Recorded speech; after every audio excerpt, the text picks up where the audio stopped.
Remember what I said about the two rooks? About throwing the rook to the other side. So if I move here, you can just jump out again. I would recommend just putting your king back and repeating the position and trying something different. How do I revert? Or just make the move. Just move your king back. Oh, to here? Yeah, no, I only have one move. Now think about the two rook checkmate that we looked at. Mm-hmm. Think about the technique of throwing the rook across the board, because remember, wherever this rook is, as long as it's on this row, it controls the Oh, entire row. oh, I see what you mean. So I could be like, Yeah, and now it's much more difficult. Now you can force checkmate in two moves. No, no, no, no. oh, That no, sorry. because that blocks the rook. Yeah, sorry. Um, but if I move here, that's not right either. Nope. You want to keep the rook here. The rest of it is with the king until the checkmate part.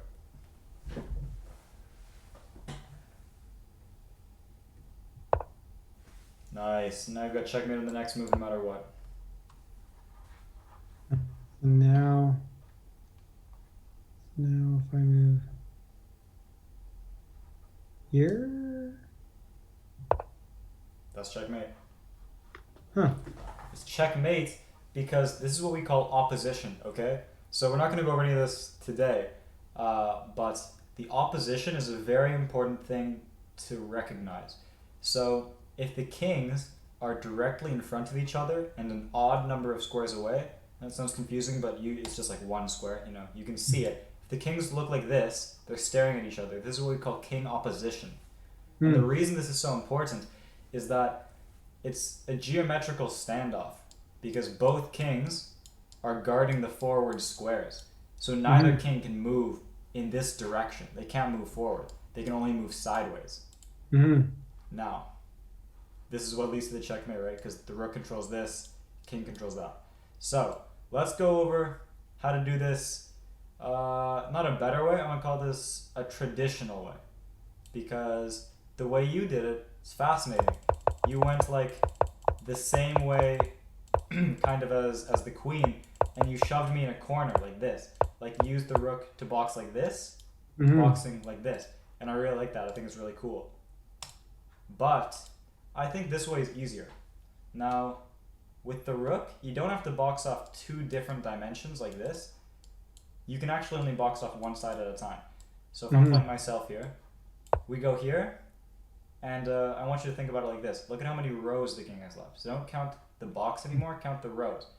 King has Yeah, four yeah. rows. And now the king, what black is going to try to do is they're going to do everything they can to stay on this row. So like on their own will, they're not going to go back because then if they go back, we move back. Mm-hmm. And now they have three. And they did that to Mm-hmm. themselves. We didn't even have to think about it. But if they don't do that, they go here. What we're going to do is we're going to use this king opposition to shove the king back until there's checkmate. So we Mm-hmm. follow. They go here, trying to take our rook. We swing it across, right? They go here. We go here. We get this position. Now we check. We have opposition, right? We can check that off Mm-hmm. the list. Have the king opposition. Mm-hmm. Check. Forced to go backwards. These squares are controlled, and this row is Mm-hmm. gone. We move back. We do this. I'm making this go faster because I think the instructions are clear. Now, do you want to try again in this manner, or do you think it makes sense and you just want to move on from this? Yeah, we can move on, but yeah, that definitely makes sense. The opposition being like facing each other. Okay, cool, cool, cool, cool. Nice. Yeah, that makes sense because I used to think that like the rook would have to be within a protective distance of the king, but that actually, yeah, Yeah, yeah. See, this is where doesn't the have to board be. vision comes into play. Like this rook, all the way like this. So it can be all the way over here. Hmm. Okay, perfect. Now you have three new checkmating patterns under your belt. If you get into an end game, you're going to be prepared to end the game with style and with speed. Nice.